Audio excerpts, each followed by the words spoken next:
Bom, turma, hoje a minha proposta é fazer uma live, tá? Trazendo um pouco da minha experiência, do meu conhecimento sobre fogo de chão, que é uma técnica que eu me especializei, estou me especializando, na verdade, a gente nunca é especialista, sempre tem algo a aprender, e eu vou falar um pouco sobre isso aqui também. E a proposta de hoje é justamente falar um pouco sobre costela fogo de chão, porque eu sei que é um grande desafio, principalmente para quem hoje nunca fez, tem vontade de fazer, vê o fogo de chão por aí, acha legal e, enfim, de certa forma quer replicar e não sabe por onde começar. Então, hoje, galera, eu vou dar o passo a passo. O que é o passo a passo? É tudo, cara. Você vai entender aqui hoje como que você tem que preparar, o que você tem que fazer, como você tem que controlar a brasa, tudo, tá? Para você chegar no final num resultado bacana, satisfatório. É óbvio que o resultado sempre vai vir da prática, tá? Então a teoria é importante, mas a prática, cara, valida tudo isso e faz com que a coisa aconteça, né? E a gente vai pegando feeling, aquele olhar de observação para transformação da proteína, tudo é prática, você tem que fazer para você aprender, beleza? Vamos lá, vamos para as formalidades, tá? Seja muito bem-vindo à jornada Master Show de Fogo de Chão. Aqui nós discutiremos sobre técnicas e melhores práticas para você tornar o seu churrasco fogo de chão um melhor evento. Meu nome é Moisés Costa e o tema de hoje é como fazer uma costela fogo de chão desmanchando. Bom, galera, primeiramente, qual a pergunta? Por que desmanchando, né? Bom, porque é bom assim, né? A gente aprendeu que a costela boa é aquela costela desmanchando, fazendo um espaguete ali, você enfiando o garfo, rodando, girando. Porém, isso não é comum em todos os lugares, tá? Então é questão cultural mesmo. A gente, na verdade, aprendeu aqui no Brasil a ter essa característica da costela como algo que remete à qualidade, ou seja, uma costela bem feita é uma costela que desmancha, é uma costela que solta o osso, tá? Mas a gente vai ver dentro do próprio Brasil, né, nós temos aqui um país gigante com várias culturas, você vai observar que nem em todo lugar as pessoas admiram esse tipo de coisa, tá? Então você vai para o sul, você vai ver que no Rio Grande do Sul tem formas diferentes de se fazer a costela, né? Muito calor, muito próximo do fogo, onde você tem ali um pouco de rigidez na carne, ainda que a preservação de sucos, né? Um pouco de suculência, mas uma carne mais consistente, mais rígida, né? Que você às vezes até corta em pedaços, em quadradinhos, ou seja, não é uma costela que desfiou, não é uma costela que desmanchou. E nem por isso ela não está gostosa, né? Não está saborosa. Então a gente tem que aprender um pouco também a distinguir essas coisas, né? Não há certo e errado nesse contexto. Eu sempre acho que é aquilo que a gente satisfaz a nossa vontade, né? Então, uma costela feita dessa forma, com a cocção rápida, acelerada, ela vai proporcionar um pouco mais de rigidez, o colágeno encrua um pouco, mas você, em contrapartida, também tem sabor, né? Tem suculência, e isso não quer dizer que é pior ou melhor, tá? A gente vai falar um pouco sobre esse processo de cocção. A ideia é entender o processo, né? Ou seja, o que tem por trás de um processo de cocção, tá? O que compõe o tecido cárneo, a peça de uma costela, para que a gente tenha essa noção clara do que eu estou fazendo, né? Onde eu posso fazer, tá bom? Então é isso. Então, primeiramente, desmanchando seria uma das qualidades que nós buscamos quando a gente vai preparar uma costela fogo de chão, tá? Hoje, eu quero explicar exatamente o passo a passo, né? Para você fazer essa costela ponta de agulha, né? Que é a costela inteira, a peça inteira da costela bovina, tá? Você fazer ela da melhor forma, poder impressionar seus amigos, impressionar sua família, tá? E ter bons resultados. A gente não vai falar hoje sobre outras técnicas de fogo de chão, tá? Técnicas essas que eu passo com muito detalhe no meu curso presencial e também no curso digital, tá? Quem é meu aluno aí do curso digital sabe que o curso, modéstia à parte, tem uma riqueza de detalhes, de conhecimento, de conteúdo, coisas que eu busquei em referências hoje, coisas que eu busquei em literatura, coisas que eu trouxe da minha experiência, tá tudo lá. Então é um curso que, apesar da distância, né, você não está ali no presencial vendo a coisa acontecer, mas eu tento trazer com maior nível de detalhe, riqueza de detalhe, todos os conhecimentos aplicados na prática para você poder aprender a fazer um fogo de chão, todas as técnicas de fogo de chão. Então, esse conteúdo adicional a gente não vai falar hoje, tá? Hoje o foco é costela mesmo, tá? E até por ser um corte muito querido, né, no Brasil, é um corte muito tradicional do nosso churrasco, as pessoas chamam a costela de rainha do churrasco, né? Para você, né, comenta aí no YouTube aí, qual é a sua opinião, né? Ou seja, para você, quem é a rainha do churrasco? É a costela ou a picanha? Né? Há uma divisão aí de público nesse aspecto. Eu acho a costela, talvez porque ela está muito mais voltada para o estilo de churrasco que eu gosto, que é esse estilo, né, de cocção lenta, de cozinha a céu aberto, de fogo mesmo na brasa, aquela coisa toda a céu aberto. Então, a costela faz mais o meu tipo, tá? Mas tem os adoradores da picanha e indiscutivelmente vão falar a seu favor, né? Bom, galera, vamos lá. Essas dicas que eu vou dar hoje, galera, que de fato é um passo a passo, tá? São dicas que exatamente foram utilizadas por referências, né? Pessoas que são referências para mim hoje no contexto do fogo de chão, como Mário Rezende, Rômulo Morente, Pedro Spadaro, tá? Entre outros. A gente sabe que tem muitos assadores competentes no meu meio aqui, ao meu redor, tem vários excelentes assadores que estão despontando, estão aprendendo, a gente troca muito conhecimento, informação e experiência, né? Isso é que é legal. Mas antes de tudo tem que haver humildade, né, galera? Então eu quero deixar bem claro para vocês que esses caras que eu sempre menciono não são referências para mim só pelo que eles fazem, né? Mas pelo que eles são. Então são pessoas que de certa forma são pessoas humildes, né? Que ouvem a opinião do próximo, que aprendem com o próximo. Acho que nós todos temos muito a aprender uns com os outros. E eu tenho um exemplo muito prático disso num curso que eu fiz em Uberlândia com esses três monstros aí, o Mário, o Romulo e o Pedro, onde o Mário introduziu o curso falando que tinha dado uma sugestão para o Romulo, né? Olha só, cara, o Romulo é um cara que, para mim, é um dos principais assadores hoje desse conceito de cozinha aberta, né, cara, de gastronomia na brasa, um cara de cozinha autoral, então, que sempre fez sua costela salgando antes, e de repente o Mário vem e faz uma proposta, uma sugestão, né, por que você não salga depois, né, eu fiz o teste e ficou melhor. Então, a prática, como eu falei no começo, ela é muito bem-vinda para isso, para que você possa validar a teoria, né. Óbvio que talvez o Mário talvez não entenda tão cientificamente o porquê disso, tá? Mas na prática, na experiência dele, ele viu que tinha um resultado superior, preservava mais líquido, retinha mais líquido, né? E a partir de então, o Rômulo e propriamente o Pedro não fizeram mais costela salgando antes. Então, acho que é exatamente isso, é abrir a cabeça para o novo, as coisas mudam, existe tecnologia em todas as áreas de conhecimento, no churrasco não é diferente, na gastronomia, na brasa não é diferente, tá? E mesmo nós não sendo chefes de cozinha, né, não tendo a formação como eu não tenho, o fato é que a gente está lidando com isso constantemente, a gente está fazendo, a gente está praticando, então ter essa curiosidade, isso aqui é uma dica para você que está começando, que é entusiasta, que é o profissional, ter essa curiosidade de fazer diferente, de experimentar, de modelar mesmo, ver uma pessoa fazendo, vai lá, traz para o seu contexto, faz do seu jeito, isso nos traz uma bagagem, nos possibilita criar coisas diferentes e melhores, tá? Então, acho que a humildade, antes de tudo, é essencial aí para você, entusiasta, profissional, para todos nós estarmos elevando o nível do nosso churrasco, tá? Bom, galera, algumas objeções que eu sempre ouço, né? Principalmente nos boxes de pergunta que eu abro semanalmente. Algumas pessoas vão dizer sempre que é difícil fazer fogo de chão porque não dispõe de um quintal, ou não tem um lugar apropriado para fazer esse tipo de preparo, né? Ou não tem a ferramenta essencial e tal. Então, sim, esse tipo de coisa sempre vai surgir, esse tipo de necessidade e esse tipo de objeção. Mas eu vou contar uma história para vocês, cara. Eu fui num curso, primeiro curso que eu fiz, quando eu comecei a pensar em trabalhar com isso, falei, cara, vou levar isso a sério, né? Foi em 2016, eu fui a um curso do Rodrigo Bocabello, quem obviamente não conhece o Boca, um cara que está aí também trabalhando nessa parte educacional do churrasco. E quando eu cheguei no curso, eu cheguei era umas 6, 7 horas da manhã, lá em Anápolis. Cara, a única coisa que tinha era um bando de homens, né? Famintos, obviamente, esperando um café da manhã. E, cara, o Boca com uns pedaços de carne, uma costela e um monte de bambu, arame e alicate, velho. Então, assim, eu falei, caralho, esse maluco vai fazer esses negócios agora, velho. Esse cara vai preparar esses negócios agora. Puta, tô morrendo de fome. Mas foi, assim, um curso sensacional. Isso fica claro o quanto o improviso faz parte da coisa, né? A gente está falando de gastronomia na brasa, está falando de gastronomia rústica, né? A ideia da cozinha aberta, como o Pedro sempre enaltece isso, cozinha aberta, o cooking outdoor. E nem sempre, cara, principalmente para onde a gente vai ter as ferramentas necessárias, né? Então vai ter que rolar um pouco de improviso, tá?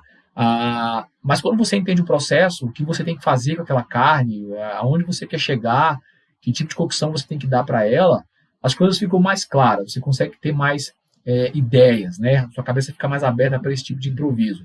É um pedaço de pau, é um bambu, é um arame, alguma coisa que você vai usar como ferramenta e a coisa vai funcionar, tá? Ou seja, segue um pouco aí seus instintos mais primitivos, porque todo mundo tem um pouquinho de churrasqueiro, cara, e isso é decorrente da nossa essência, né? É um pouco dos nossos antepassados. Então, assim, se não houver um quintal, de fato fica um pouco mais difícil para você fazer o fogo de chão, tá? Mas eu diria para você o seguinte, dá para improvisar, tá? Então, assim, se você obviamente não conseguir buscar um espaço, né, seja um quintal de um amigo, uma chácara de um parente, enfim, ou coisas do tipo, dá para você usar a sua churrasqueira tradicional. Quem não viu aí, por exemplo, eu tenho um vídeo no meu YouTube, no meu IGTV, onde eu faço uma costela janela, né, de 5 ripas, eu faço ela na churrasqueira convencional, na churrasqueira tradicional. É claro que o processo de cocção vai ser diferente, né? A gente vai ter ali um processo, uma cocção de convecção, né? Ou seja, um ambiente fechado, só tem uma saída de ar, além da superior, uma saída na frente, onde você tem brasa embaixo, ou seja, o calor subindo, né? E fazendo um processo ali, um redemoinho ali no fundo, ou seja, você tem uma intensidade maior de calor, então talvez você tenha uma dificuldade de controlar aquele calor brando, aquela temperatura mais amena que é o essencial para uma costela. Então, normalmente, você fazendo a costela na churrasqueira tradicional, você vai ter um pouquinho mais de dificuldade e o resultado talvez não chegue ao esperado, ou seja, talvez você não consiga deixar ela desfiando como acontece no fogo de chão, tá? Como eu estava falando, a churrasqueira tradicional nossa é uma ferramenta necessária, assim, eu diria ideal, melhor dizendo, né? Uma ferramenta que você pode utilizar, ou seja, pegou sua costela, né?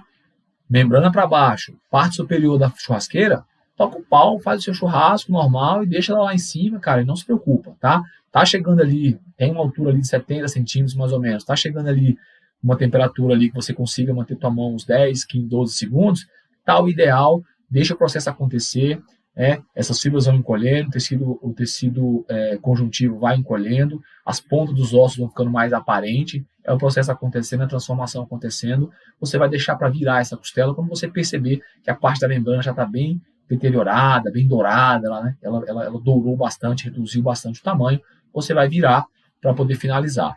Entendendo que sempre vai ficar um pouco mais rígida no vídeo que eu tenho lá no IGTV, pode procurar lá, tem lá um vídeo explicando passo a passo, eu faço uma costela com você nesse vídeo, para você ver que é possível fazer uma costela, ainda que não seja no chão, em qualquer contexto, tá? Seja uma churrasqueira fechada, tradicional, seja uma churrasqueira de tambor, aquela que a gente vê muito por aí, aberta, né?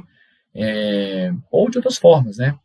Enfim, o que você tem de ferramenta, obviamente dá para usar, desde que você entenda o processo, e é o que eu vou falar no passo a passo mais adiante, tá? O que devemos evitar, galera, nesse processo de cocção, para a gente poder preparar a nossa costela a fogo de chão? Eu sempre falo, cara, evitar a pressa, querer acelerar o processo. Poxa, me organizei mal, aliás, não me organizei, né? E tive que fazer o negócio para o almoço, comecei 9 horas da manhã, não vai dar certo, esquece. Talvez você possa até improvisar de outra forma, cortar essa costela em menores tamanhos, né? Levar para uma cocção um pouco mais rápida, sem ser uma grelha, sem ser uma cocção direta, seca direta, né? A gente já falou um pouco sobre isso também. Mas o fato é que precisa ter paciência, tá? A carne, especificamente a costela, tá? Eu estou falando de costela hoje aqui, então tudo que eu falar de processo de cocção, eu estou me referindo a esse corte, tá? Tudo que se refere à costela vai exigir mais tempo. A gente vai falar um pouco sobre isso também. Processos de cocção diferentes, né? As pessoas falam, pô, mas tem gente que usa algumas técnicas específicas que trazem um resultado satisfatório com bem menos tempo do que o usual. Tudo bem, são resultados diferentes, isso pode acontecer e existe de fato, né? Tem pessoas que estão realmente praticando esse tipo de técnica. Mas o resultado é diferente, não é pior e nem melhor. Mais uma vez falando, não tem certo e errado. São resultados diferentes, tá? A gente vai falar muito sobre isso agora no passo a passo. Então, evitar a pressa, galera, é o melhor das formas, tá? O processo de cocção tem que ser lento e em temperaturas baixas. O chamado low and slow, né? Quem não sabe o que é low and slow é baixa temperatura e há bastante tempo, tá? Fazer rápido com fogo forte é errado? Como eu falei, não, mas o resultado vai ser diferente. A gente tem um processo de cocção seca, por meio indireto, esse método que a gente usa no chão, que é um aquecimento do ar livre ali, né? A própria grelha ou espeto, dependendo da distância, tem esse tipo de característica, né? Uma cocção seca direta. E uma cocção seca indireta, né? A direta é a chapa, é a plancha, é o grelhado ali, né? A frigideira. Isso é um método de cocção seco direto. Então a gente está falando de um método de cocção seco indireto.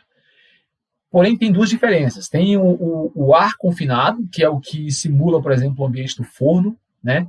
E o aquecimento ao ar livre, que é o que a gente faz na costela fogo de chão. Ou seja, eu espeto a costela fogo de chão e eu tenho uma distância razoável entre ela, entre a brasa, né, e a carne, tá? Uma temperatura ali externa em torno de 100, 110 graus, que são mais ou menos 10 a 12 segundos de mão, se você suportar, é essa temperatura, tá? Então, isso é um processo de cocção seco indireto por meio de aquecimento do ar livre. O processo de cocção seco indireto com ar confinado é o forno. Então, quando você acelera o processo, tá? E eu vou falar aqui uma técnica que um amigo meu faz, o Dimano. Eu estive com o Dimano num curso, não fizemos o curso dele, estávamos no curso da Kings, um curso de American Barbecue. Eu sempre tive muita vontade de conhecer mais a fundo sobre o American Barbecue, até porque eu tenho um produto, vou voltar com esse produto, que é o Carnivorare. Então, ele é um produto decorrente de processo de defumação, eu preciso entender mais. Fui para esse curso e lá estava o Dimano, eu já conhecia ele de rede social, a gente se conheceu pessoalmente e bati um papo com ele sobre a técnica dele, que é a termodinâmica, né? Onde ele faz uma costela em 4 horas, uma costela que, de certa forma, fica macia, fica desfiando, tá? Porém, o que eu entendo, tecnicamente falando sobre isso, é que aquele ambiente que ele cria para fazer aquela costela de cocção rápida, tá? É um ambiente, um ambiente de uma atmosférica, né? Como é que eu diria? É um ambiente que simula ali uma panela, né? Ou seja, é um ambiente controlado, tá? Altamente controlado, porque ele põe fogo em todo ao redor da costela, tá? Então, é um ambiente altamente controlado que cria ali uma atmosfera de calor, que simula esse ar confinado, que é o forno. Ou seja, é um processo que, de certa forma, vai manter a carne uma pressão onde dificilmente os líquidos que evaporam para a parte externa, que são expulsos da carne, né, e que vão para o ambiente externo, dificilmente eles vão evaporar, e vai tornar uma cocção um pouco, vamos dizer assim, o forno a gente acaba cozinhando um pouco, né, é um processo diferente. Quem já comeu uma costela ou alguma carne, principalmente suíno, vamos lá, uma carne mais comum de se fazer no forno, uma paleta, um pernil, você faz esse pernil, uma paleta no forno, no forno e faz ela num varal, por exemplo, né? Quem aqui é churrasqueiro sabe o que eu estou falando. São sabores diferentes, tá? A cocção lenta, né? A cocção mais demorada, onde você tem quebra de molécula de colágeno acontecendo devagar, onde você tem uma desnaturação das proteínas também acontecendo de forma lenta. Cada temperatura que vai avançando vai acontecendo um processo diferente. Traz um sabor diferente, traz um sabor de carne assada. Quando eu vou para um processo desse daí, um processo rápido, uma cocção rápida, um calor intenso, né, eu vou ter muitos fenômenos acontecendo simultaneamente, né? Enquanto na cocção lenta eu tenho, inicialmente, um derretimento, um amolecimento do tecido adiposo, né? A gordura vai amolecendo, depois ela vai solubilizando, as proteínas vão começando a perder a capacidade de reter líquido até os 65 graus. A partir dos 65 graus é que o colágeno começa a encolher, começa a amolecer, ou seja, cada grau, cada escala de temperatura, vamos botar assim, vai gerar uma consequência. Então, isso vai acontecendo em cadeia, tá? Inclusive o Maillard começa em determinado ponto, né? Então a gente fala hoje que o Maillard é um fenômeno, né, que acontece a 126, 130 graus, mas isso ali é o ápice dele, né? Ele começou bem antes, então é um processo em cadeia. A gente tem isso muito claro na cocção indireta ao ar livre. Nesse processo de temperatura quente demais, fechado o ambiente ali, simulando ali um ambiente atmosférico ali, muito calor, tudo isso acontece simultaneamente. Tá? Então você vai ter um resultado diferente. Não é que é pior ou melhor. Vai ter um resultado diferente e eu diria para vocês que vai ter um sabor de carne mais cozida, tá? E não é isso que eu busco na minha técnica, no meu método de fazer. Então, explicando um pouco essa parte da cocção rápida e quais são as consequências dela, é exatamente isso. Quando você tira a costela, tá, gente? Eu estou me estendendo um pouco nesse trecho aqui, que é um pouco técnico, mas é que para ilustrar bem essa explicação. Nesse ambiente controlado de calor circulando toda a costela, você, como eu falei, você tem um ambiente controlado e você vai ter essa consequência, né? Essas consequências decorrentes dessa característica de um fogo intenso, calor e muitos fenômenos acontecendo simultaneamente.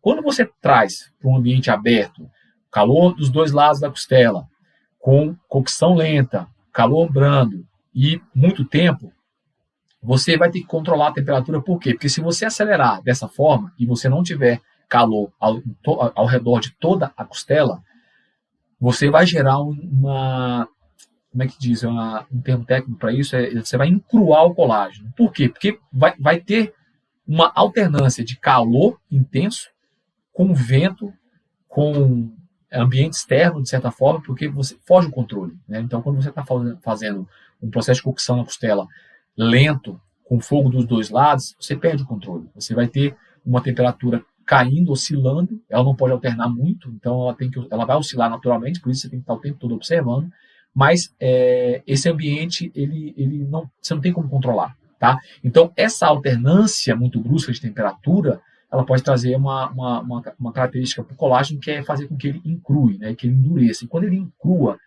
pela sua subida de temperatura muito rápida e essa alternância, tá? E principalmente por essa alternância, você tem um tecido que vai ficar rígido e não amolece mais, tá?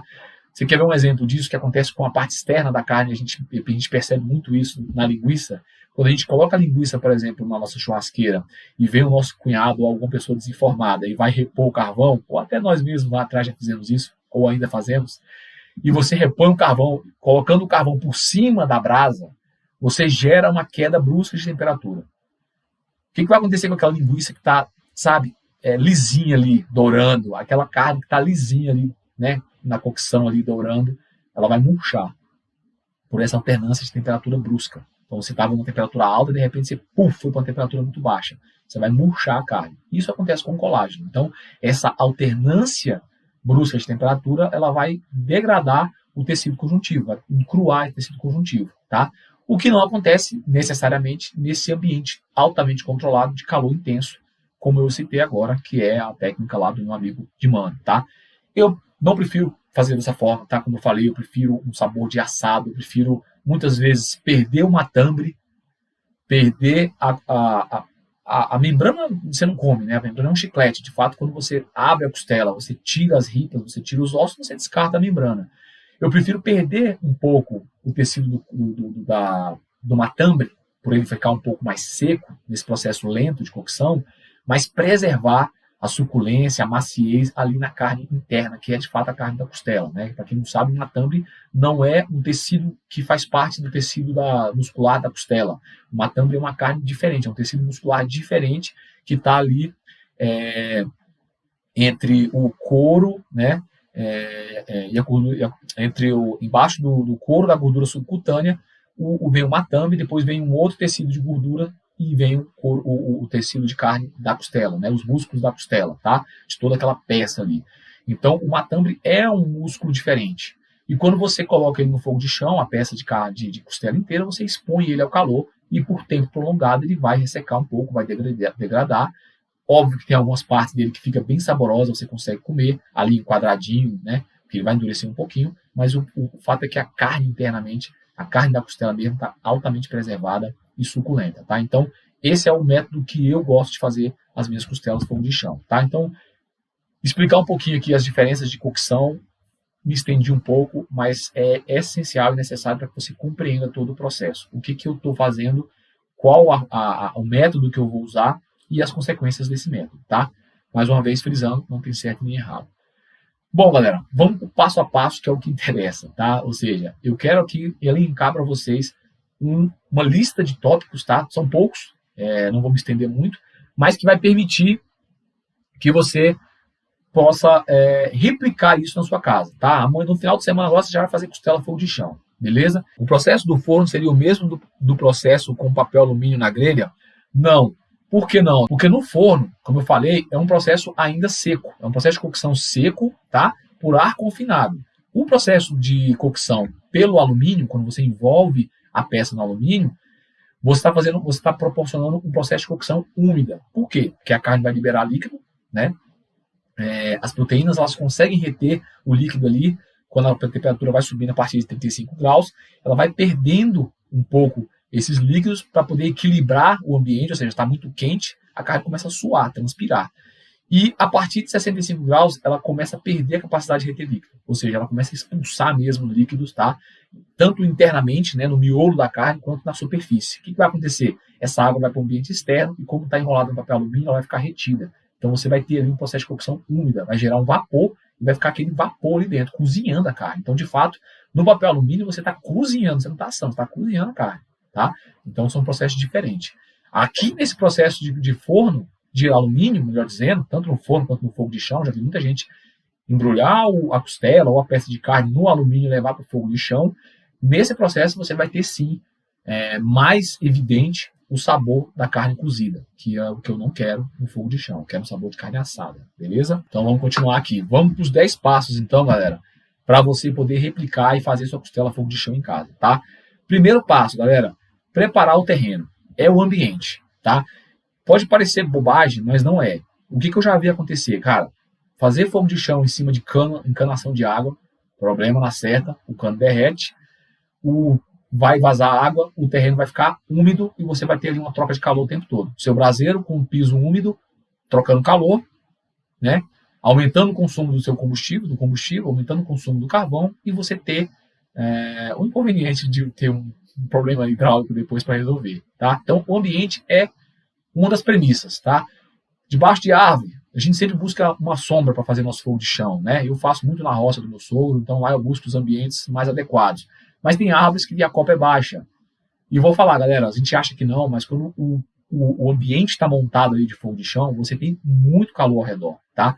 Quem já fez fogo de chão aí, quem já foi voluntário, quem faz seus fogos de chão sabe, a gente, a 1 metro, 1 metro e meio dos preparos, a gente está sentindo calor na perna.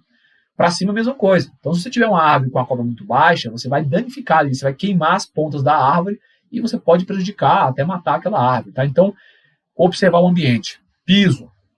O piso inadequado, né? Se é cerâmica, se tem porcelanato, cara, esquece, vai queimar teu piso, tá? Mesmo no cimento queimado, você pode danificar, dependendo da pedra que você tiver, você pode danificar. Então, é sempre bom você ter isso em mente.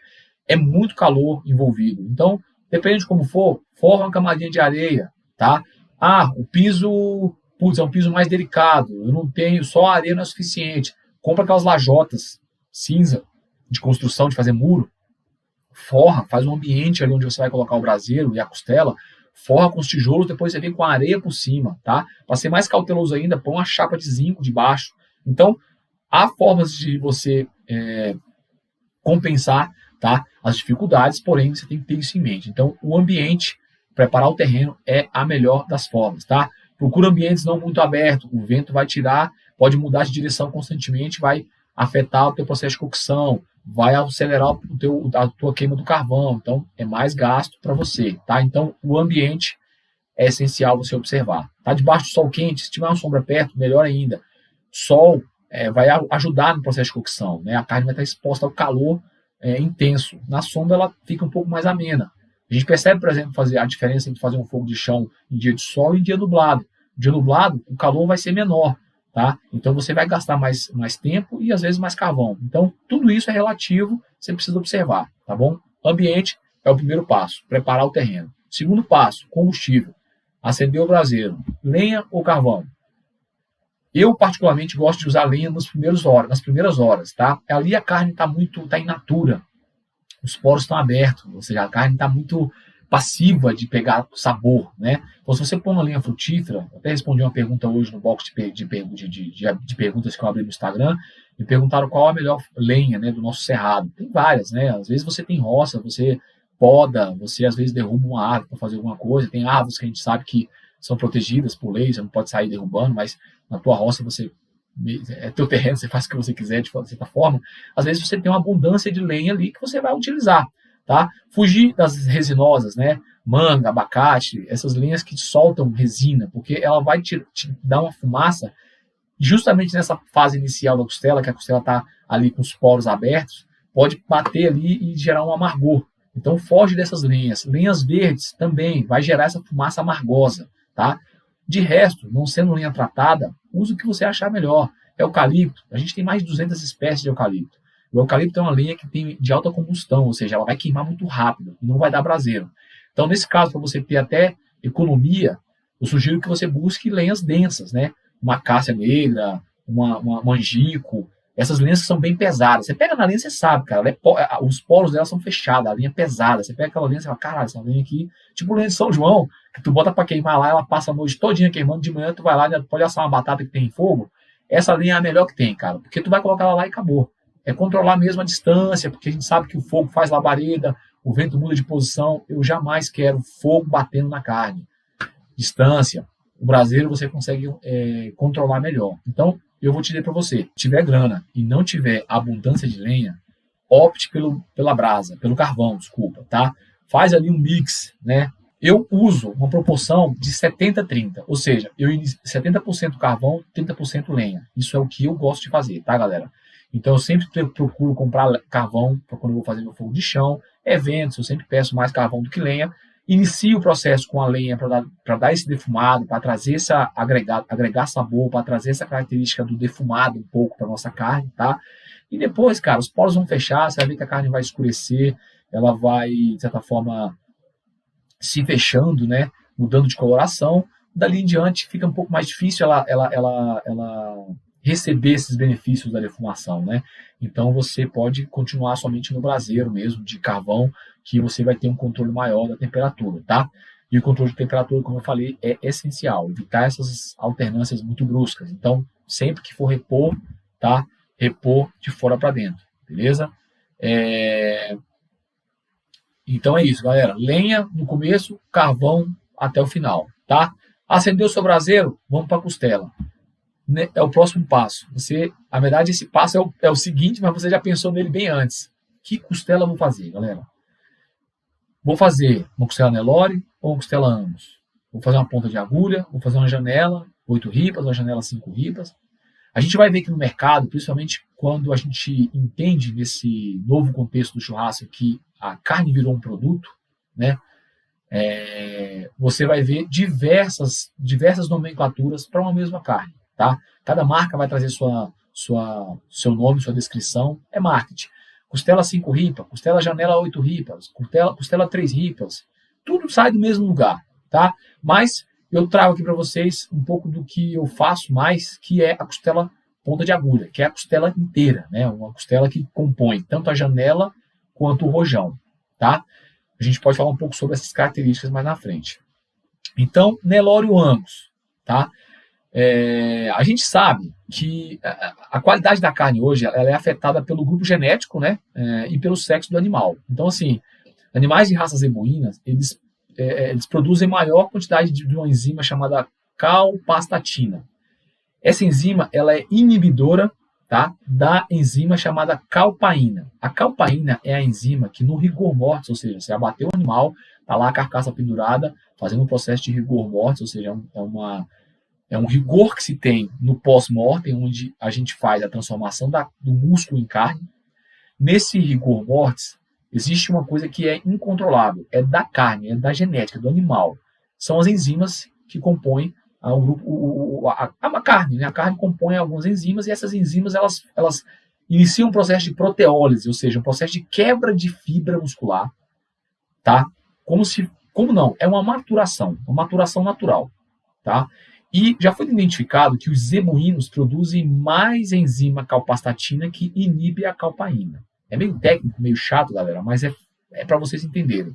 Significa o seguinte: no pós-mortem, no rigor mortis, a carne do zebuíno, a carne do Nelore, ela vai passar por um processo de maturação, mas os efeitos da proteólise, ou seja, o amaciamento da carne, é inferior ao que acontece no taurino, tá? No Angus, no Hereford, no Brangus e outras raças taurinas, né? Então, por isso é que a carne do Nelore é também mais rígida, né? Não só por isso, a gente sabe que o animal Nelore é um animal de precocidade tardia, então ele é um animal que pasta mais, né? Um animal que vive mais até o momento do abate. Então é um animal que vai se locomover mais, né? Vai ter mais rigidez muscular, tá? Então por isso também que a carne do Nelore acaba sendo uma carne mais rígida. O fato é, qual a escolha para você fazer seu costelão? Eu particularmente prefiro o Nelore, desde que seja um Nelore de procedência. Por quê? Porque é o seguinte, o Nelore, justamente por ter uma precocidade tardia, é um animal que vai pastar mais tempo, então ele vai ter ali uma suplementação, uma alimentação. A gente é o que a gente come, galera, isso é fato. Não significa que eu como carne, eu sou uma vaca, mas o fato é que eu como uma carne e os nutrientes da carne me fazem, né? Enfim, eu sou saudável pelos nutrientes que a gente tem, que a gente encontra numa carne. Inclusive, o vegetariano busca os nutrientes da carne de outras formas, porque ele deixou de comer a carne que os seus ancestrais sempre comeram para chegar até onde chegamos. Mas, enfim, o fato é que o animal não é diferente. Ele come, ele se alimenta, ele tem uma suplementação. Tudo isso vai trazer, vai trazer benefícios ou alguma consequência para a sua carne. Tá? Então, o zebuíno ele pasta mais, ele vai ter uma carne mais saborosa, né? Em contrapartida, uma carne mais rígida. Porém, quando eu trago essa carne para o contexto do fogo de chão, onde eu quero cocção lenta, eu vou resolver esse problema. Tá? No processo de cocção lenta, a gente tem a quebra do colágeno acontecendo gradativamente, a partir do aumento gradual de temperatura, então vai resolver o meu problema. É diferente de eu pegar um steak, vamos pegar um bife de ancho, ou um bife de chorizo, ou mesmo uma picanha, como a gente estava falando aqui agora, e o Adalberto comentou bem, um processo de cocção rápida. Peguei minha picanha, Angus, cortei ali um steak e levei para a grelha. E peguei uma picanha Nelore, fiz a mesma coisa. Eu vou ter uma maciez maior no Nelore, no Angus, por conta dessas características que eu te falei, né? O processo de cocção rápida vai desfavorecer a carne do zebuíno. Agora, quando eu levo para o fogo de chão, quando eu levo para a cocção lenta e prolongada, eu vou ter essa quebra de colágeno acontecendo gradativamente, né? O que eu não tenho na grelha, porque o processo é muito rápido de cocção. Então, eu resolvo o problema da rigidez. Em contrapartida, eu tenho mais sabor, tá? Porém, a gente tem que buscar procedência, tá? Aqui em Brasília, galera, eu trabalho com uma marca de carne chamada Melhor Carnes, tá? É um açougue de bairro, mas que está trazendo uma característica de carne premium, né? Já tem alguns cortes premium na casa, à venda. O Rogério, que é o proprietário, vai atrás de pecuaristas, de frigoríficos, vai atrás de um produto de qualidade para trazer, para atender esse público mais exigente, tá? Então, lá, mesmo o Nelore, eu tenho confiança porque eu sei que é uma carne de procedência, tá? E a gente vai falar um pouco sobre as características dessa costela, né? O que essa costela tem que ter para poder a gente falar, pô, isso aqui é uma peça de carne legal, beleza? Eu vou falar um pouco sobre isso ainda, tá? Então, eu prefiro o Nelore ao Angus, por isso, tá? Tem que ser uma carne que tenha um bom grau de marmoreio. Por quê? Porque a gordura é palatabilidade, né, gente? Então a gente sabe que a gordura ela favorece, né, as nossas sensações organolépticas. Então a gordura traz sabor. Se eu tenho um Nelore que tem uma carne mais saborosa do que o Angus, a carne, com um bom grau de marmoreio, eu vou ter uma carne muito mais saborosa, né, para trazer para o meu fogo de chão. Então eu particularmente prefiro o Nelore. Se você quiser mais explicações, uma orientação mais técnica, pode me chamar lá no Instagram que a gente troca um papo, tá bom? Para não estender muito, beleza? Então, entre costela, Angus e Nelore, eu prefiro Nelore com procedência, uma carne com procedência, tá? A questão, galera, e eu vou até emendar logo nesse tópico, o que seria uma carne de procedência, galera? Uma carne que tenha uma boa espessura de carne, tá? Uma costela que tenha uma boa espessura de carne, uma costela que tenha uma gordura sólida, uma gordura mais dura, tá? Não aquela gordura mole, gelatinosa. Uma vez eu peguei uma costela para fazer, obviamente não era uma costela de um açougue que prezava pela qualidade, né? Normalmente esses açougues de bairro, a galera pega carne aí, às vezes até sem procedência, não estou dizendo que são todos, tá, gente? É bom você conhecer o seu açougueiro, mas o fato é que existem animais que não são, apesar de estarem destinados ao abate, eles não têm uma alimentação, um cuidado devido ao longo da sua idade, da sua vida. Então você pega aquela costela, cara, uma costela ponta de agulha, cara, com uma espessura assim de carne, né? Carne e osso, ou seja, quase não tem carne. Você vai levar aquela costela para um processo de cocção prolongado, ela vai sumir, ela vai deteriorar, tá? Então, ter procedência é isso, é você buscar uma carne com bom volume de carne, né? Uma peça com bom volume de carne, ou seja, um animal que teve uma engorda, teve uma terminação no pré-abate, uma boa camada de gordura, tá? Uma boa camada de gordura que vai proteger teu matame, vai proteger tua carne, beleza? Tudo isso você encontra numa casa de procedência, tá? Então, essas características são ideais para você buscar na costela, seja ângulo, seja Nelore, tá? Exatamente isso, cara. A gente tem aqui hoje o projeto do Nelore do Golias, que é exatamente isso. É um Nelore muito superior a muito anos por aí, tá? Por quê? Tem um trabalho genético por trás, né? Seleção de matrizes, enfim, suplementação e tudo aquilo que hoje a pecuária de qualidade proporciona, que é ali um manejo adequado, uma alimentação adequada, um confinamento adequado, tá? Tem também as diferenças, galera. Se você conseguir, isso é uma dica interessante, tá? Fica, isso aqui já vale ouro. Se você tiver um acesso legal ao teu açougueiro e conseguir um corte de carne de fêmea, ou então souber que é proveniente de um corte de um macho castrado, você vai ter melhores características, tá? Você vai ter uma carne melhor, vamos dizer assim. Porque a fêmea, hoje, é por isso que na pecuária de corte se castra o animal, né? Quando você vai para a pecuária de qualidade, você vai ter um rendimento maior de carcaça, né? Com um maior grau de marmoreio, porque a fêmea, naturalmente, até esqueci o nome agora, cara. Nossa, fugiu a palavra. Pela fisiologia dela, né? Ela vai ter a fêmea, ela deposita mais gordura, né? Até porque é um animal que vai amamentar, que vai ter cio, aquela coisa toda. Então, naturalmente, biologicamente, ela é um animal que ela tem ela tem uma retenção maior de gordura, né? Então, quando você castra o macho, ele tende a ter essas características femininas, né? Então, você vai ter uma carne com maior grau de marmoreio, com mais sabor.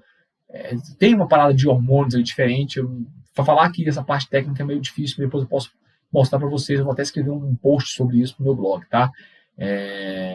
Mas é isso. Então, quando você tem esse açougueiro que fala, cara, isso aqui é garantido que é uma carne proveniente de uma fêmea, pode ir que você vai você vai se surpreender, tá? Você vai ter melhor qualidade nisso aí. Então é isso, galera. Então, entender as características dessa carne, dessa peça de carne, é um passo importante para você ter um resultado satisfatório do teu fogo de chão. Também não para 52 minutos, vamos acelerar aqui.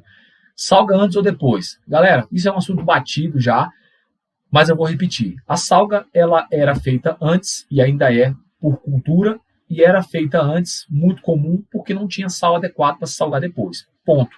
Quando a gente traz a tecnologia, e a gente tem sais hoje, com a granulometria menor, onde eu consigo, depois de terminar a cocção da carne, salgar e esse grão de sal facilmente e rapidamente se derreter na carne, acabou. Eu não vou mastigar pedra de sal, né? Então não tem por que eu salgar antes e gerar uma desidratação maior.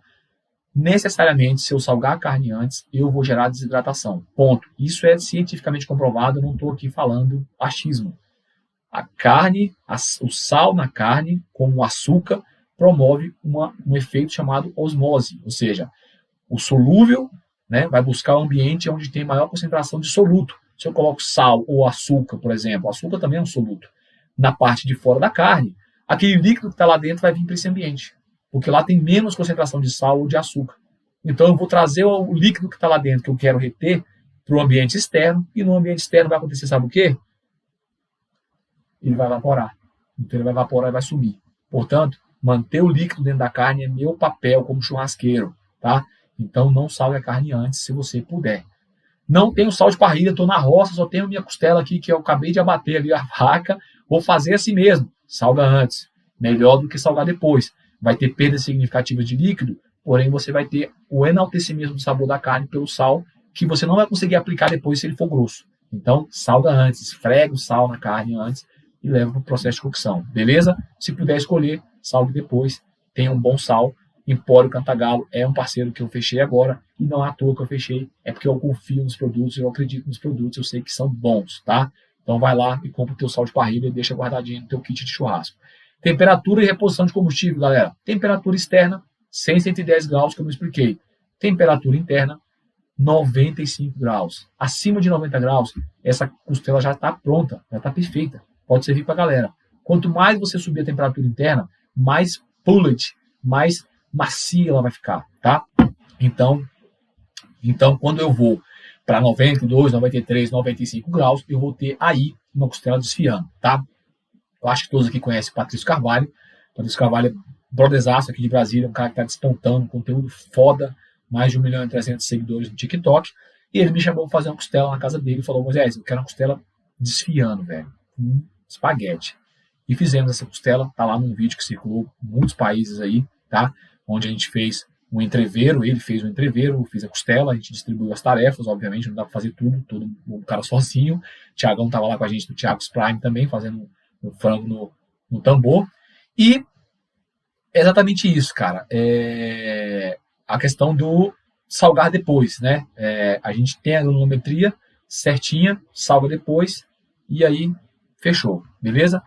Desculpa, eu estava falando da temperatura. O que acontece? Para ela chegar naquele ponto que está no vídeo, ou seja, desmanchando, fazendo espaguete, ela tem que estar acima de 95 graus, tá? Então, temperatura interna da carne, sempre nessa temperatura você pode entregar, ela já está boa. A reposição de carvão, galera, sempre de fora para dentro, tá? Nunca chega com carvão e coloca por cima da brasa ou na frente da brasa, né? Entre a brasa e a costela, porque você vai reduzir drasticamente a temperatura e isso não é legal. Então, repõe o carvão na fileira do lado de fora. Quando o carvão acender e virar a brasa, você vai empurrando para dentro e vem com um novo carvão e assim você vai repondo, tá? O teu braseiro, beleza? Tempo de cocção, isso é relativo. Se estiver chovendo, se estiver ventando, se estiver nublado, se o piso não for adequado, tudo isso influencia. Então, o tempo de cocção é o tempo que for preciso. Quando você controla a temperatura, 110 graus, não tem problema. Ela não vai passar muito tempo. E também não vai ficar ruim, porque você não vai deixar acelerar o processo. Você está constantemente olhando. Então, galera, não dá para sair, tomar cachaça e deixar o negócio lá, porque não rola. Você vai ter a temperatura do braseiro caindo drasticamente, depois você vai tentar repor, vai demorar muito tempo, esse colágeno vai encruar, essa carne vai murchar, vai ficar com um aspecto ruim, uma característica não legal, tá? Então, tempo de cocção é o que for preciso. Nas minhas costelas ponta de agulha, costumam demorar, em média, de 8 a 12 horas. É um intervalo grande? Sim. Por quê? Porque depende do ambiente, tá? Você pode ter uma costela ficando pronta com 8 horas, tá? Com 9, com 10, ou às vezes até só com 12. Então vai depender muito do teu ambiente, do teu contexto, tá? Então é muito relativo, beleza? Se atém à questão da temperatura e do fogo e do calor constante. Isso já vai ser um grande diferencial, tá? A transformação, ou seja, a mudança da característica. Galera, eu já postei várias fotos, posso até postar de novo. Quando você olha para uma costela feita em cocção lenta, com muito tempo de brasa e calor brando, ela vai dourando por fora, né? O Maillard vai acontecendo, ela vai começar a temperatura a aumentar, você vai chegar ali, o calor que está chegando na carne é 100, 110 graus, mas a carne, né? Ou seja, a carne mesmo, o tecido carne, ele ainda está subindo de temperatura, né, na superfície, para ir levando o calor para a parte interna e mudar a temperatura interna da carne. Então, é um processo lento, gradativo, tá? Então, a transformação vai acontecendo dessa forma. Você vai observando que a carne vai dourando, né, a peça vai dourando, começa a pingar, ou seja, o que começa a pingar é a gordura, porque ela solubiliza mais rápido do que o colágeno. Então, a 35 graus a gordura começa a amolecer e derreter, começa um gotejamento. E a partir desse momento, galera, o gotejamento tem que ser constante. Tá aí outra dica que você não vai achar em livro nenhum. Anota aí. Costela, quando ela está sendo feita de forma correta, ela está pingando constantemente. Parou de pingar, teu braseiro morreu, teu calor caiu, pode corrigir o teu fogo, tá? Costela tem que estar pingando constantemente. E quando você chegar internamente numa temperatura de 75 graus, aí, galera, já começa a quebra de colágeno, e aí o colágeno começa a gelatinizar, ele não solubiliza, ele não vira líquido com uma gordura, ele vira gelatina, e aí você tem um líquido mais denso, né, um pouco mais gelatinoso, obviamente, e aí ele começa a cair com mais frequência, né, quando o Mário Rezende usa esse termo, a bolsa rompe, né, então, pá, cara, aí, meu irmão, aí é aguaceiro mesmo. Se tiver uma bandeja aí com uma batata, coloca debaixo ali, meu irmão, que você vai confitar sua batata, seu tomate numa gordura e num colágeno saboroso, tá? Então fica uma dica aí que não tem livro nenhum, costela tem que estar pingando constantemente, e isso é uma característica da mudança, né, dela diante do calor, tá bom? Paciência e observação, já citei lá, é um passo importantíssimo em todo o processo. Paciência, galera. Paciência e observação, tá? Não adianta encher o pote e você vai perder a tua costela, tá? Observação sempre. Penúltimo, galera, temperatura interna e finalização. É isso que eu falei. Acima de 90 graus ela está pronta, tá? 95 graus, essa costela já está perfeita, você já pode servir para os seus convidados, tá? E a finalização. Galera, uma coisa importantíssima, tá? Sua costela chegou na temperatura ideal, use um termômetro, tá? É uma ferramenta essencial para você poder utilizar nos seus preparos.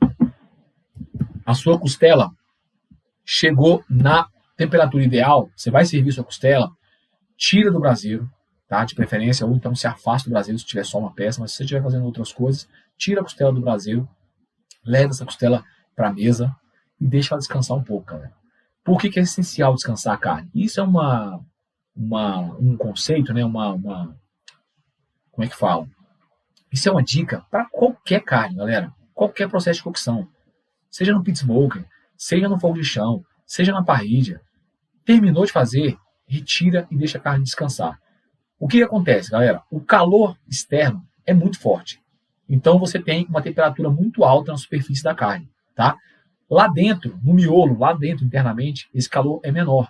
Então você tem ali uma escala diferente, né? Você tem aqui, ó, vamos supor que esse sinal aqui seria a variância de temperatura. Você tem nas extremidades temperaturas altas e no miolo da carne você tem uma temperatura menor, né? Que vai aumentando de acordo com a proximidade com a extremidade. Quando você tira a carne para descansar, aquele suco que você preservou durante todo o processo de cocção, ele está concentrado no meio, porque ele está fugindo da extremidade onde tem mais calor. Se de imediato você cortar, se fizer algum corte nessa carne, esse líquido vai esguichar, ele vai sair, ele vai esvair de uma vez. Você vai perder o líquido que você tanto quis preservar e que traz a suculência para a carne. Quando você deixa a carne descansar por alguns instantes, não é muito, mas 2, 3 minutos, você não vai comer carne fria. Quando você deixa a carne descansar por alguns instantes, esses líquidos redistribuem. Por quê? Porque a temperatura da superfície vai reduzir e vai se igualar a essa temperatura interna. E acreditem, galera, isso é técnico e científico. A miosina, que é uma das principais proteínas do tecido carne, ela tem a capacidade de reabsorver líquidos abaixo de 65 graus. Então significa o seguinte, se você pegar a tua carne, deixar ela descansar um pouco, e toda aquela peça de carne baixar para próximo de 65 graus, você vai ter algumas moléculas reabsorvendo o líquido e redistribuindo. E o que acontece? Quando você cortar a carne, seu líquido vai vazar muito pouco mesmo.